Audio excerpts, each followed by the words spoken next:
स्वर्ग का एक शानदार दरबार जहाँ चारों ओर दिव्य प्रकाश फैला हुआ था। दरबार के बीच में दो बड़े सिंहासन थे। एक पर भाग्य देवता और दूसरे पर बुद्धि देवता विराजमान थे।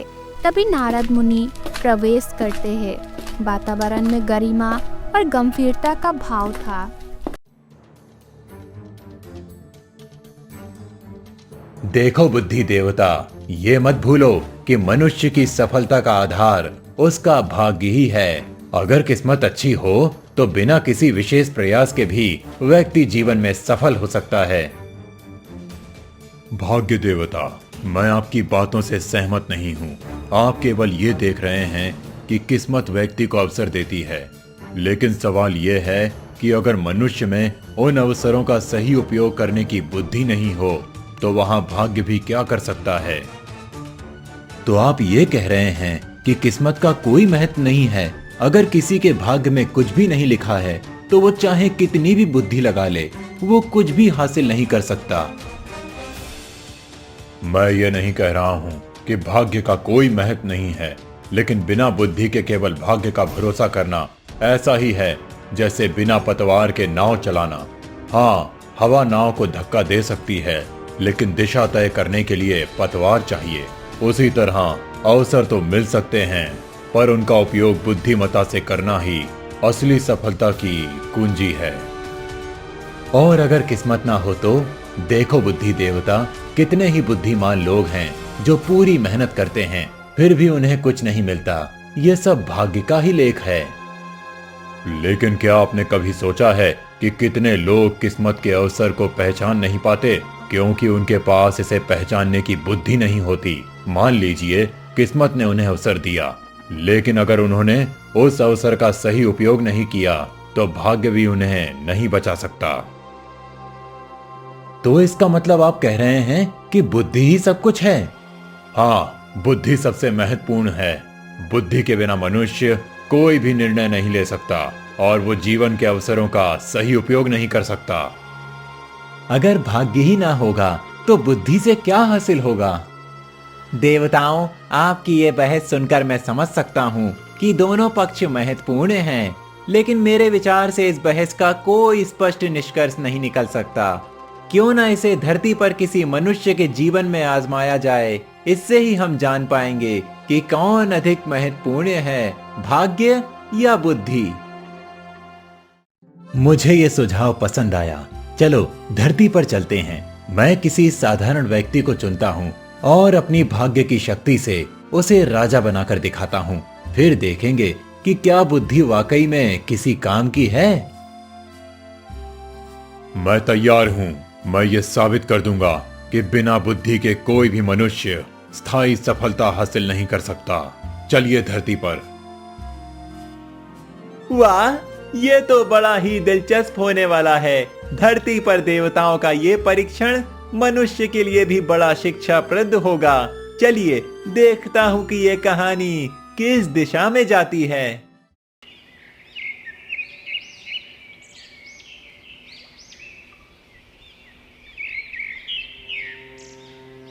रामू और उसकी पत्नी अपने घर के अंदर बैठे हुए थे। गौरी, पता नहीं हमारी किस्मत कब बदलेगी। दिन रात बकरियां चराता हूँ, फिर भी पेट भरने लायक कुछ नहीं कमा पाता। हर दिन वही संघर्ष, वही परेशानियां। और तुम सोचते हो कि ये सब सिर्फ तुम्हारा हिस्से का संघर्ष है। यहाँ घर में चूल्हा जलाना भी मेरे लिए किसी युद्ध से कम नहीं है। आज फिर से आटा बहुत कम है। सोच रही हूँ कि कैसे आज की रोटी पूरी होगी। तो मैं क्या करूं गौरी? क्या बकरियां बेच दूं? वही तो एकमात्र सहारा है जो हमारे पास है। अगर बकरियां भी नहीं रहीं तो हम क्या करेंगे? मैं जानती हूँ कि तुम मेहनत करते हो, पर क्या हमारी किस्मत में बस यही लिखा है? क्या कभी कुछ बेहतर होगा? हमारे बच्चे को भी भूखा देख नहीं सकती। गौरी अपने बच्चे की ओर देखती है जो भूख से रोने लगता है, तो गौरी के आंखों में भी आंसू बहने लगते हैं। रामू की आंखों में भी लाचारी और दर्द छलकता है। गौरी, मैं जानता हूं कि तुम क्या कह रही हो। मैं भी थक गया हूं इस संघर्ष से। लेकिन क्या करूं, कभी कभी लगता है कि शायद हमारी किस्मत में कुछ नहीं लिखा। अब हम कब तक किस्मत का इंतजार करेंगे?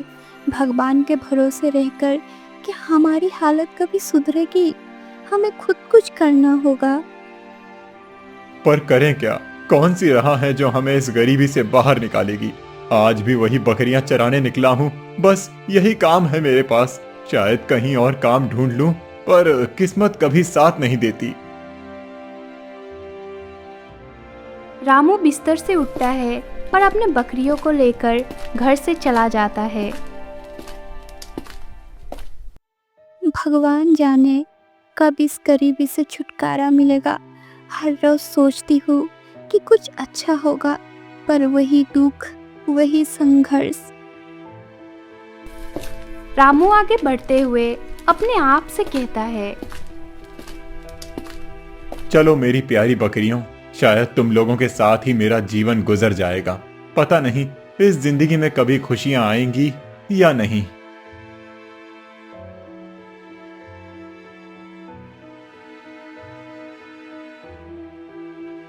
हे भगवान, अगर तुम हो तो मेरी सुन लो। हर रोज मेहनत करता हूँ पर सब बेकार जाता है। क्या सच में कोई चमत्कार हो सकता है, या बस ऐसे ही उम्र गुजर जाएगी? भाग्य देवता और बुद्धि देवता अद्भुत रूप में रामू को देख रहे थे। दोनों देवता आपस में बात करते हैं। देखो बुद्धि देवता, यही वो मनुष्य है जिसे हम चुनेंगे। इसका जीवन संघर्ष से भरा हुआ है। मैं इसे अपना भाग्य दूंगा और देखूंगा कि ये राजा बन सकता है या नहीं। ठीक है, मैं देखना चाहता हूं कि तुम्हारे दिए गए भाग्य का ये कैसे उपयोग करता है। लेकिन याद रखना, केवल भाग्य से इसे स्थायी सफलता नहीं मिल सकती। इसे अपनी बुद्धि का भी उपयोग करना होगा। रामू अपने बकरियों को हाँकते हुए धीरे धीरे जंगल में जाता है। भाग्य देवता अपनी शक्ति से रास्ते में एक चमचमाता जूते का जोड़ा प्रकट करते हैं। रामू की नजर उन जूतों पर पड़ती है। वो चौंक कर रुकता है। ये जूते यहाँ कैसे आ गए और कितने सुंदर हैं। ऐसा लगता है जैसे किसी राजा के लिए बनाए गए हों। वो सीधे उन जूतों के पास चला जाता है और उन्हें उठाता है। उसे विश्वास नहीं होता कि इतना चमकदार जूते उसे मिल सकता है। वो थोड़ी देर तक सोचता है, फिर जूते को पहन लेता है और मुस्कुराता है। कौन जाने, शायद ये जूते मेरी किस्मत बदल दें। इतने अच्छे जूते तो मुझे कभी सपने में नहीं मिल सकते। भगवान का आशीर्वाद ही होगा।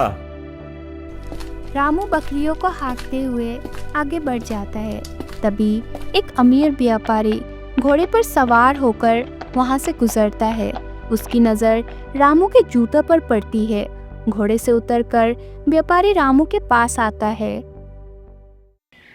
अरे भाई, ये जूते तुम्हें कहाँ से मिले?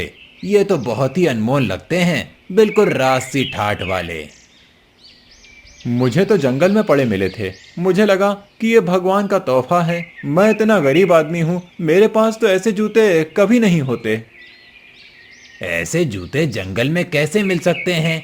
ये तो किसी राजा महाराजा के लगते हैं। पर सुनो, तुम्हारे जैसे साधारण आदमी को इनकी क्या जरूरत है? अगर तुम चाहो तो मैं इन्हें खरीद सकता हूँ। तुम पैसे ले लो, कुछ काम आएंगे। लेकिन ये जूते तो बहुत ही सुंदर लगते हैं। मुझे लगता है कि ये बहुत ही कीमती होंगे।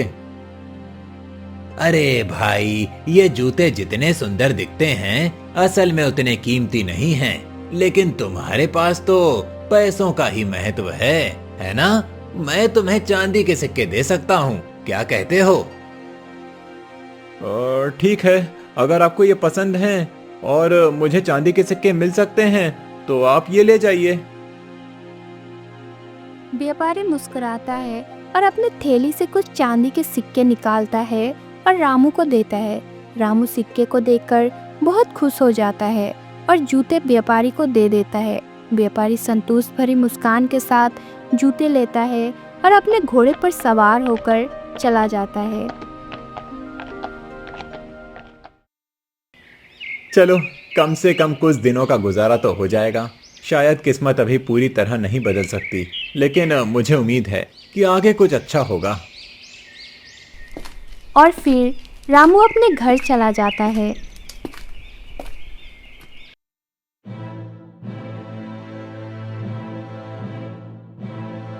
एक भव्य और विशाल दरबार। राजा अपने सिंहासन पर विराजमान थे। दरबार में कई दरबारी मौजूद थे। व्यापारी दरबार में प्रवेश करता है। उसके हाथ में चमचमाते जूते का जोड़ा था। वो राजा के सामने जाकर राजा की ओर देखकर कहता है, महाराज, ये दुर्लभ जूते मैंने आपके लिए लाए हैं। ऐसा सौंदर्य और कारीगरी मैंने कभी नहीं देखी। मुझे यकीन है कि ये आपके योग्य हैं। अद्भुत!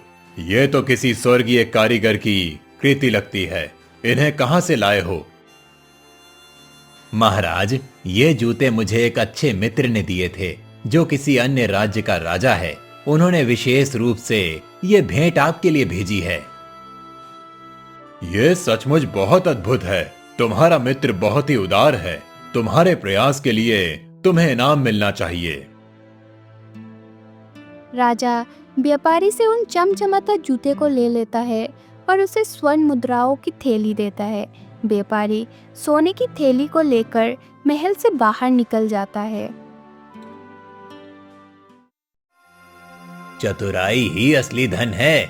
इस दुनिया में जिसे जो कुछ मिलता है वो उसकी चतुराई और समझदारी का फल है। उस गडरिये को क्या पता था कि इन जूतों का असली मूल्य क्या है। अब ये सब मेरे पास है। स्वर्ग में बादलों के बीच भाग्य देवता और बुद्धि देवता खड़े हुए थे। दोनों नीचे धरती पर व्यापारी और रामू की स्थिति को देख रहे थे। भाग्य देवता गर्व से मुस्कुरा रहे थे, जबकि बुद्धि देवता गंभीरता से सब कुछ देख रहे थे। देखा बुद्धि देवता, मैंने उस गडरिये को अवसर दिया। उसे जूते मिले और उसने उन्हें व्यापारी को बेच दिया। व्यापारी ने अब राजा का दिल जीत लिया। क्या कहते हो अब? हाँ, मैंने देखा। पर क्या तुमने ये देखा कि गडरिये ने उन जूतों का मूल्य नहीं समझा? उसका भाग्य उसे अवसर तो दे गया, पर बिना बुद्धि के वो उस अवसर का सही उपयोग नहीं कर सका। अब मुझे इसे साबित करना है कि असली सफलता केवल अवसरों पर निर्भर नहीं करती, बल्कि उन्हें पहचानने और सही दिशा में उपयोग करने पर निर्भर करती है। ठीक है बुद्धि देवता, मैं तुम्हारी बात मानता हूँ, लेकिन देखते हैं कि इस गडरिये का भविष्य कैसे बदलता है।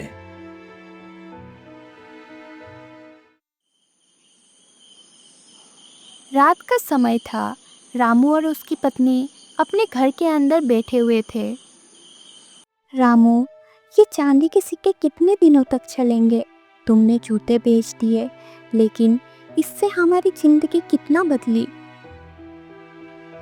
तुम्हें पता है गौरी, मुझे लगा कि शायद जूते बेचकर कुछ अच्छा होगा, शायद हमारी किस्मत बदल जाए। लेकिन अब मुझे लगता है कि मैंने गलती कर दी। वो जूते शायद बहुत कीमती थे और मैंने उन्हें कुछ चांदी के सिक्कों में ही बेच दिया। रामू, तुम इतने भोले क्यों हो? ऐसा मौका बार बार नहीं आते।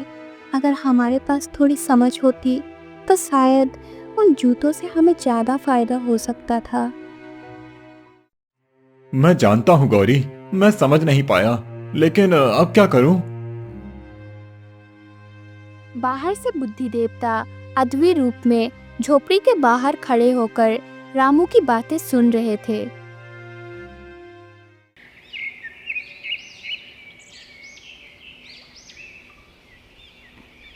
अगले दिन रामू बकरियां चराते हुए नदी के किनारे पहुंचता है।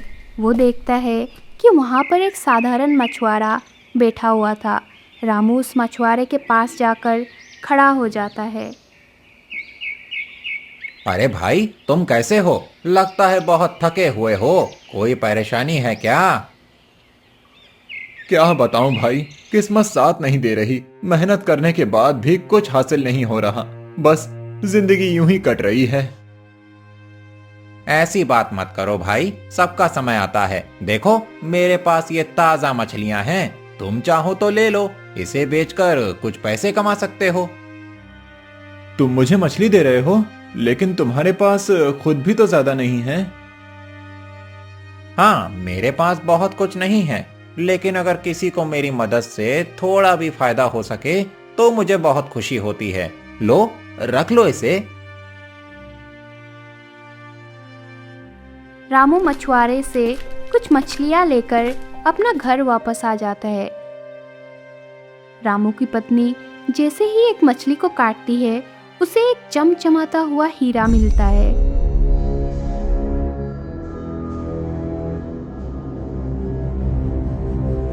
गौरी देखो, इसमें क्या है? ये तो हीरे हैं, इतना बड़ा हीरा। हे भगवान, ये सचमुच हीरा है। ये तो बहुत कीमती लग रहा है। अब हमें इसका कैसे इस्तेमाल करना है, ये सोच समझकर करना होगा। हाँ गौरी, अब मैं समझ चुका हूँ। पिछली बार मैंने बिना सोचे समझे जूतों को बेच दिया था, लेकिन इस बार मैं गलती नहीं करूंगा। मैं इस हीरे को राजा के पास ले जाऊंगा। अगर उन्होंने इसे स्वीकार किया तो शायद हमारी जिंदगी बदल सकती है। ठीक कहा आपने, इस बार हमें बुद्धि से काम लेना होगा। ये हीरा हमारे लिए भगवान का आशीर्वाद है।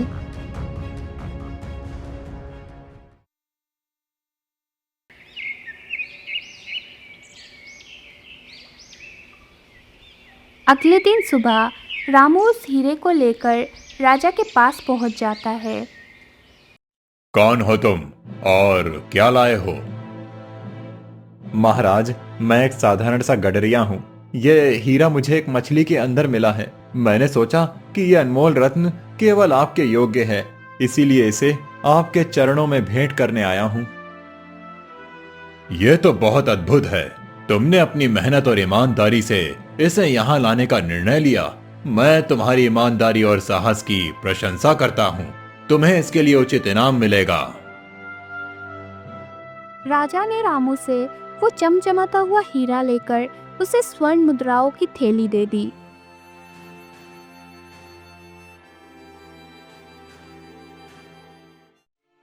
धन्यवाद महाराज, आपकी कृपा से ही मेरे जैसे गरीब के जीवन में ये खुशी आई है। मैं इस राज्य की सेवा में अपनी पूरी शक्ति लगा दूंगा।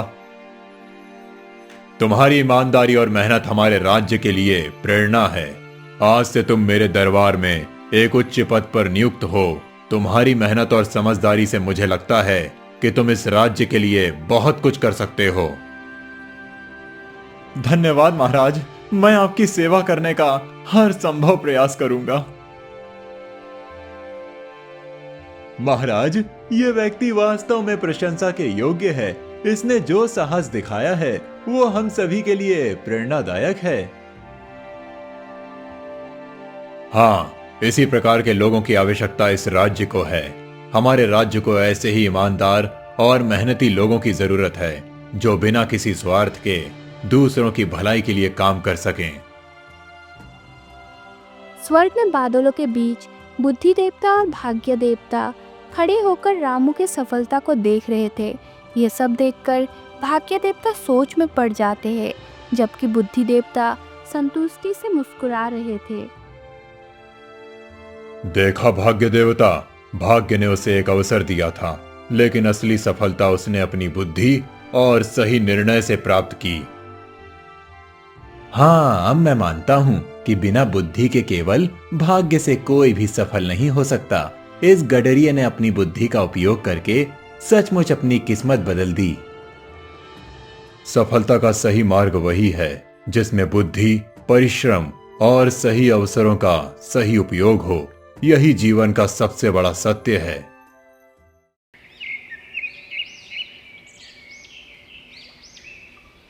कुछ महीनों के बाद रामू एक भव्य घर पे अपने परिवार के साथ रहने लगा। देखो रामू, हमारी जिंदगी कितनी बदल गई है। जब मुझे याद आता है कि हम कितना संघर्ष में थे और आज ये सब किसी सपने जैसा लगता है। हाँ गौरी, ये सब मानो किसी चमत्कार से कम नहीं है, लेकिन अब मैं समझ चुका हूँ कि केवल भाग्य नहीं बल्कि मेहनत और बुद्धि ही असली सफलता का मार्ग है। अगर मैं उस हीरे को समझदारी से राजा के पास नहीं पहुंचाता तो शायद आज भी हम उसी गरीबी में जी रहे होते। और तुमने मेहनत से जो कुछ किया उसका फल मिला। भगवान भी उन्हीं की मदद करते हैं जो खुद मेहनत करते हैं।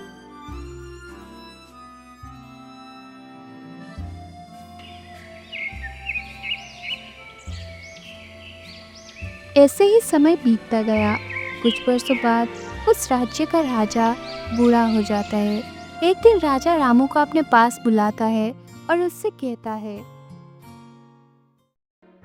रामू, तुमने इन वर्षों में अपनी बुद्धि, ईमानदारी और मेहनत से राज्य के लिए बहुत कुछ किया है। मुझे तुम पर गर्व है। अब मेरी उम्र बढ़ती जा रही है और मुझे लगता है कि राज्य की जिम्मेदारी अब तुम्हारे कंधों पर होनी चाहिए। महाराज, ये तो आपका बहुत बड़ा आशीर्वाद है, लेकिन मैं तो एक साधारण सा गडरिया हूं। तुम्हारी असाधारणता ही तुम्हारी सबसे बड़ी शक्ति है रामू। तुम जनता की परेशानियों को समझ सकते हो क्योंकि तुमने खुद वो जीवन जिया है। मेरा विश्वास है कि तुम इस राज्य को अच्छे से संभालोगे। मैं वादा करता हूं महाराज कि आपकी दी हुई जिम्मेदारी को मैं अपनी पूरी बुद्धि और मेहनत से निभाऊंगा। राज्य के हर व्यक्ति की भलाई के लिए मैं अपनी सर्वस्व लगा दूंगा।